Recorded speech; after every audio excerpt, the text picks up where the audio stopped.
And what I figured out was there's these 3 decisions. Most decisions are made unconsciously. And like 48% of what we do, depending on which doctor you read, is about habit. What's great about habit is you don't have to think. What's bad about habit is you don't change, right? And so most people make these decisions unconsciously. But what are they? 1, you decide every moment of your life, you're making a decision consciously or unconsciously what to focus on. So if you focus on the worst scenario, of course, you're gonna feel sick to your stomach, right? And then you find out it's not true and you're fine, right? Focus equals feeling. But there's patterns of focus. So if I asked your audience right now, or all you guys, what do you think most people focus on more? What they have or what's missing? The latter. What's missing? And including super achievers. Like some of the biggest achievers are always focusing on what's missing because they're always trying to get to the next level. So what happens? As a result, when you're always focused on what's missing, you cannot sustain happiness. It has nothing to do with how intelligent you are. It's just like software. So you always look at what's missing so you never feel fulfilled or alive, right? And so you keep being on the hamster wheel trying to do more and it's never enough. That's what people end up pushing and pushing and pushing and you see them burn out, you have everything and they're miserable. Second pattern. And by the way, we all do both. It's just where do you live more? And most people focus on what's missing. Do you think most people focus on what they can or can't control? Probably the latter. Can't is most people. Now, in my events, when I ask this to 15,000 people, most people focus on what they can control. That's why they're there, right? They came to take control of their body, their mind, or their business, or whatever, right? But for the average population, and during COVID, there's so much you can't control. It's easy to be focused on what you can't control, right? So what do you think happens to somebody who's constantly focusing on what's missing and constantly focusing on what they can't control? They're gonna be pissed or angry, overwhelmed, or stressed or depressed. Most people who are unhappy and frustrated, which unfortunately is the majority of humans, most people are not happy and thrilled and have a great body and a great relationship. We all can, but very few people do because they're focused on the past and usually they can't change it. Or they focus on a future that they're concerned about. And either way, they're stressed. So I ask people, I got 20,000 people in a stadium, and I say, how many of you know somebody who takes antidepressants and they're still depressed? And 85% of the hands go up. So the question is, why is that? Well, on the side it says create suicidal thoughts. That's a clue, right? But it numbs you, right? That's what it does. It doesn't change the source of the problem, which is you're constantly focusing on what you can't control, what's missing, perhaps the past, just as 3 examples. But the point is, when you change those decisions, like the first decision is focus, then the second decision is, what does it mean? The minute you focus on something, you gotta, what does it mean? So you wake up and feel like, what does it mean? Well, I effed up last night, or it's the end of the world, like or it doesn't matter, right? The meaning creates your life. But when you said emotional home, what I learned is that people have an emotional home. Like some people, I'm sure you know, no matter what happens, they're pissed off. Or no matter what happens, they're worried. They worry about other people and themselves. Or you know somebody that's not funny, but they think they are. And no matter what happens, they have a good time, right? So the meanings we select change how we feel instantly. And because we have habits of meanings, people have habits of emotion where they kind of live. So you see people in some part of the country and you feel for them, like they come by and a cyclone destroys their home or a flood or whatever. And then you see them picking up what's left of their life and you pray for them, you care for them.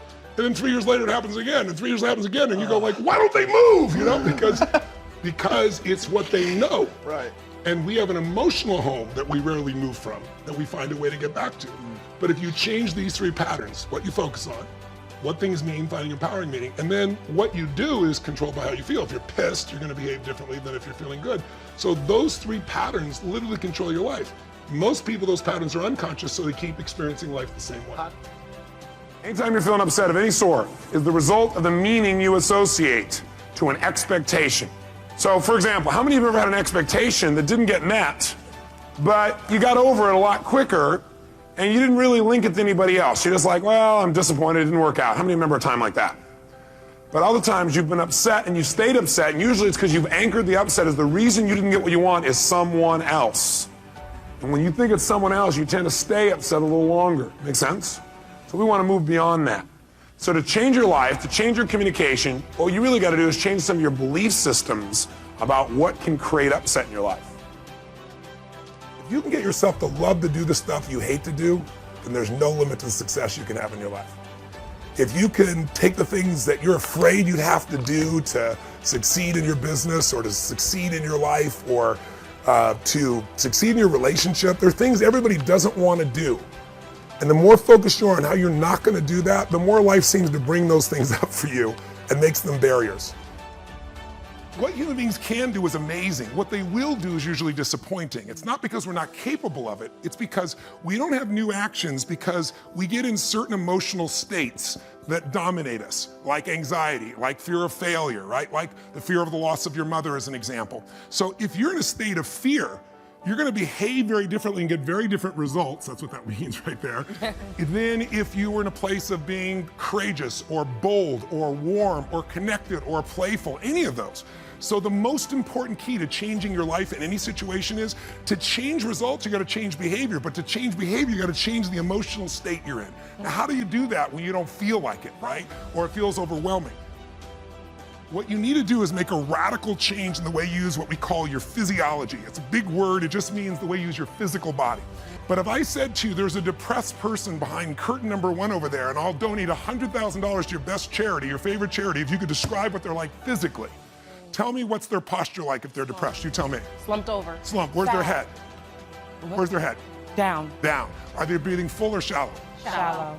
And are they talking really fast or more slow? Slow. Loud or quiet?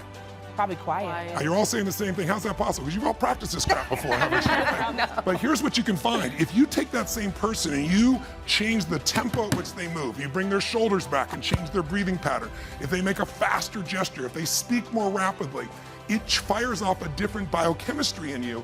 And in that state, you will take radically different actions. And about 3 years ago, Harvard finally did a study where they proved what I did worked, and they called it these power positions.